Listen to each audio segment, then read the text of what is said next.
Assalamualaikum warahmatullahi wabarakatuh. Salam Rimba. Ya, sebelumnya kita mengucapkan minal aizin wal faizin. Mohon maaf lahir dan batin. Di sini di segmen Gunungpedia kita akan membahas tentang tips menyewa alat outdoor. Di sini kita datangkan siapa, Mas? Anang Wahid Rafi'i. Iya, Mas Anang ini dari Rimba Outdoor, ya Rimba Adventure lah. Namanya tetap menggunakan rimba-rimba karena kita masih di Salam Rimba The Adventure. Kegiatan camping pada akhir-akhir ini menjadi trending ya Mas ya, menjadi trending untuk semua kalangan. Tua, ya itu semua umur masuk. Anak kecil pun Iya, ikut ya itu ya. Mana-mana. Tidak hanya ke gunung loh Mas ya. Kegiatan outdoor bisa di pantai, bisa di hutan, bisa kita camp di camping ground itu. Ya, sekedar refreshing dari ramainya kota ya Mas. Tidak hanya menikmati Mas, tapi tidak dapat dipungkiri bahwa di luar sana itu beberapa orang atau sebagian orang atau bahkan bagian besar orang itu menggunakan kegiatan ini untuk mengisi sosial media. Sosial media ya. Dan tidak dapat dipungkiri juga teman-teman yang melihat di sini melihat kegiatan outdoor dari mana sih? Kalau nggak dari sosial media. Ya, soalnya semuanya kebanyakan hampir 100% itu pasti dari sosial media kamu dari. Ya, kalau sudah pengen ya berangkat. Nah, namun di sini teman-teman, ketika kita sudah pengen dan kita tidak memiliki equipment, itu gimana sih? Solusinya kita menyewa di rental outdoor. Karena apa? Kegiatan di gunung itu membutuhkan alat-alat seperti ini dan ini harganya tidak murah ya Mas. Main lah. Dicuangkan. Tapi itu sebagian orang tidak memiliki kendala untuk membeli alat-alat seperti ini. Cuman bagian orang yang seperti kita-kita ini ya sebagian kita harus tetap menyewanya seperti itu. Seperti harga tas ransel ini Mas. Tasnya ini harganya berapa ini Mas? Sebenarnya pakai tas lokal. Oh, ini lokal ya? Ya, lokal. Lokal itu minimal berapa? 500.000 lah. Nah, itu lokal. Kalau internasional bisa berapa ini? Internasional bisa sampai 1.500.000 atau enggak ya 3.500.000 itu pasti ada. Itu baru tasnya. Belum yang lainnya, sleeping bag, sepatu, karpet, lampu dan kawan-kawannya itu banyak sekali itu kan. Maka dari kehadirannya rental outdoor seperti punya Mas Anang ini sangat membantu insya Allah. Ada beberapa tips saat menyewa itu ya. Nanti akan diutarkan Mas Anang. Yang pertama apa Mas? Untuk stage yang pertama itu perhatikan Ketentuan sewa ya Mas. Yang ketentuan sewa itu apa saja? Ada jaminan kita berikan ke tempat rental atau tempat saya itu seperti KTP, kartu pajak kayak. Ketentuan apa lagi? Terus ketentuan waktu pengambilan barang. Dan pengembalian ya itu tentunya. Terus ada lagi? Kita harus ngecek barang yang rusak. Ketentuan untuk pengembalian barang itu seperti apa kondisinya itu ya. Yang selanjutnya itu ada apa itu Mas? Kita ada cek perlengkapan sewa. Cek perlengkapan sewa. Perlengkapan sewa. Pasrah diterima itu ya itu ya. Ya untuk meminimalisir kesalahan saat pengembalian gitu. Jangan sampai kita dirugikan, yang menyewa dirugikan atau bahkan yang menyewakan dirugikan gitu. Contohnya seperti itu teman-teman. Ketika teman-teman menyewa itu harus dicek, benar-benar dicek itu kondisinya itu sebenarnya rusak atau enggak, atau itu yang dirusakkan oleh penyewa sebelumnya. Itu kan kalau teman-teman yang mengganti kan itu yang dirugikan teman-teman kan itu kan. Nah, tidak murah Mas. Iya. Kalau itu pasti mahal. Servis alat outdoor ya.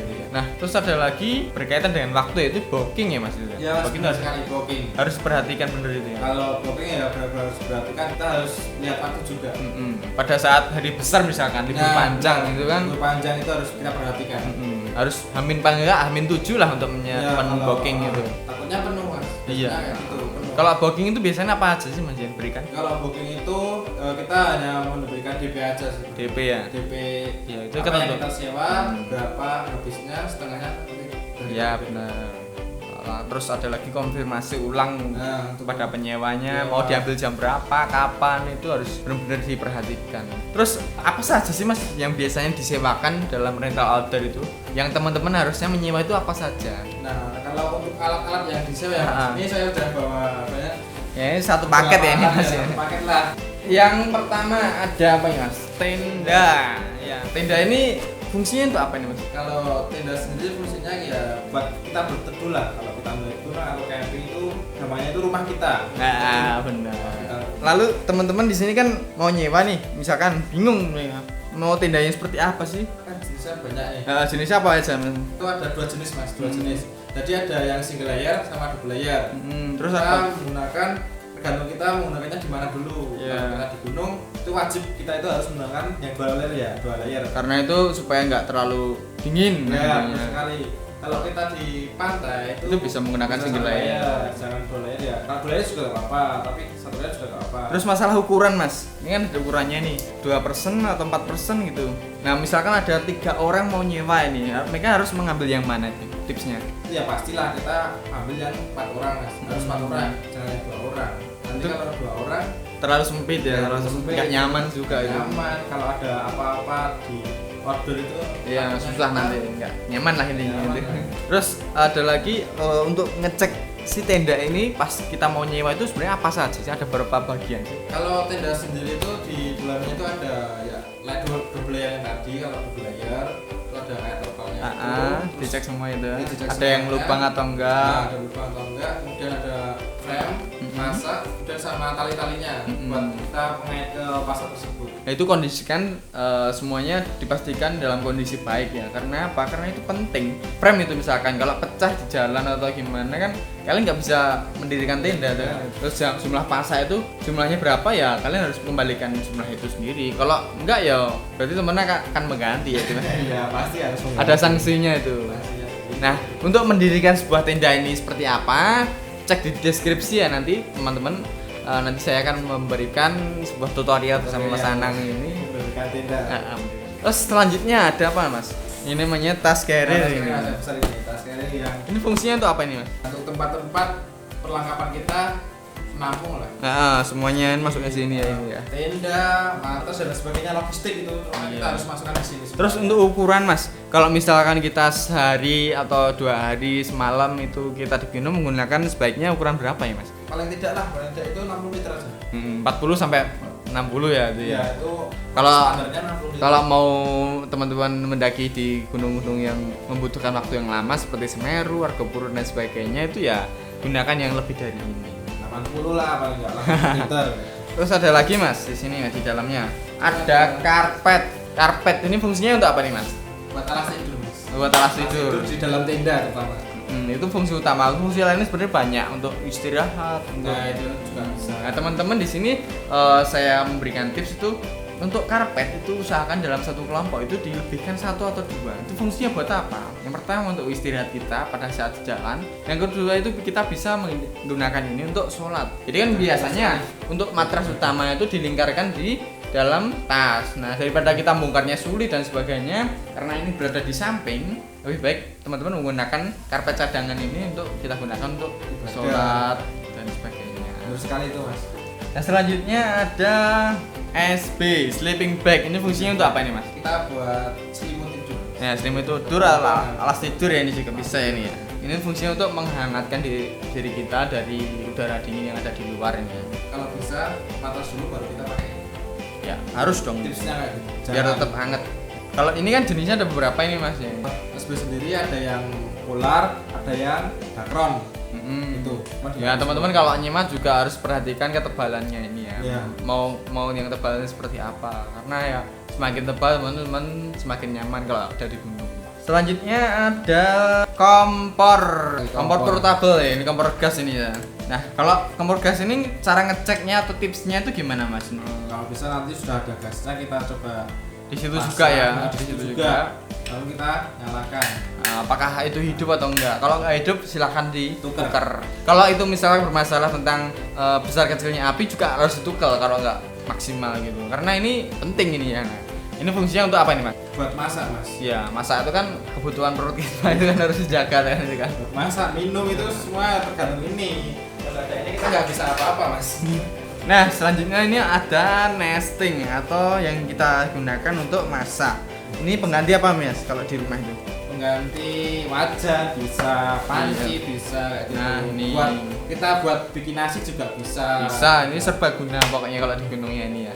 Nah, kalau di nesting ini sendiri teman-teman harus memperhatikan apa? Yaitu yang pertama ada setnya. Setnya satu set ini ada berapa? Ini kalau contohnya ini contoh nesting TNI itu ada tiga tingkat ya ini. Ya. Jadi ya harus dicek benar-benar harus 3 tingkat dan kalau emang kurang ya silakan ditanyakan kepada penjualnya itu atau pada rental outdoornya itu emang 3 atau 2 gitu. Dan jangan lupa ini juga mas. Apa itu? Buat pegangannya mas. Ya ini pegangan penting ini ya. Sangat penting sekali buat kita masak. Jangan sampai ini terlupakan. Ketinggalan. Kunci dia ada gas mas, sebenarnya ada gas. Oh iya, gasnya lupa. Kita kan udah tahu Tahu lah itu kan. masalah gas portable yang kecil itu kan. Itu kalau bisa kita melihat waktu kita mendaki gunung juga mas.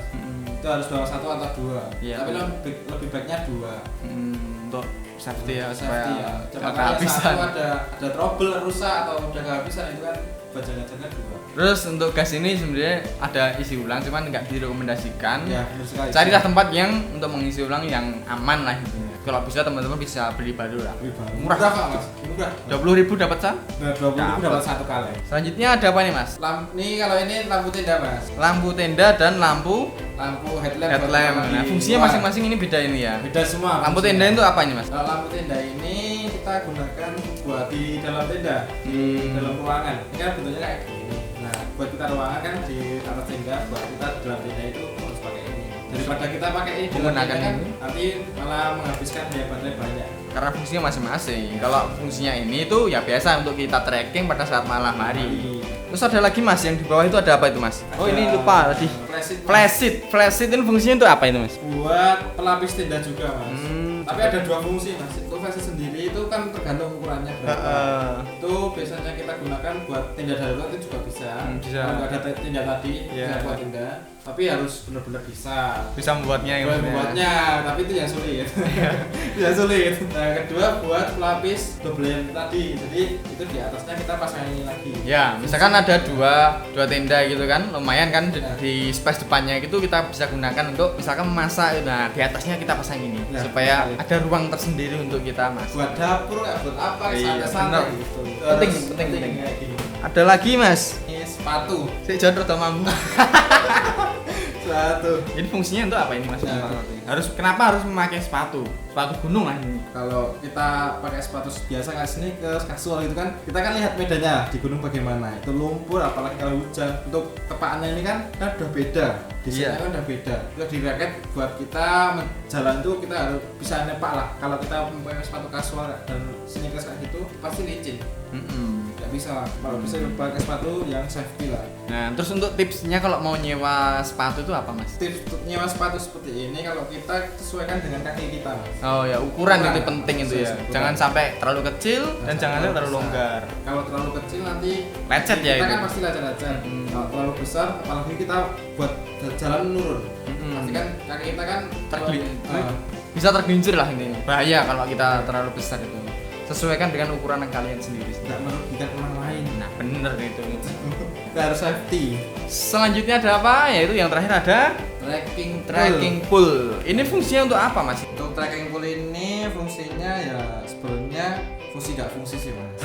Gitu. Ya fungsi nggak fungsi benar. Jarang digunakan. Ya, tapi sebenarnya bermanfaat sekali ini teman-teman ya. Ya manfaatnya itu pada saat kita mendaki gunung, terutama itu jalannya berpasir, itu fungsi banget buat menambah energi kita.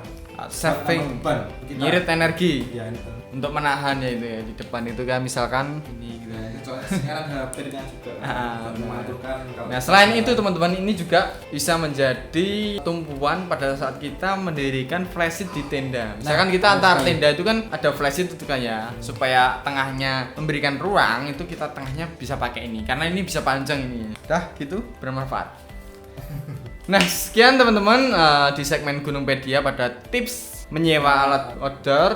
Bisa kita simpulkan yaitu ya kalau kita mau menyewa ya apa yang diberikan, apa yang kita kembalikan itu harus sama. Selain itu teman-teman sesuaikan dengan kebutuhan teman-teman. Apa yang kalian butuhkan saat kita mau nyewa, jangan sampai di situ bingung atau di situ teman-teman mau nyewa semua kan nanti juga nggak ada fungsinya. Nggak ada fungsinya.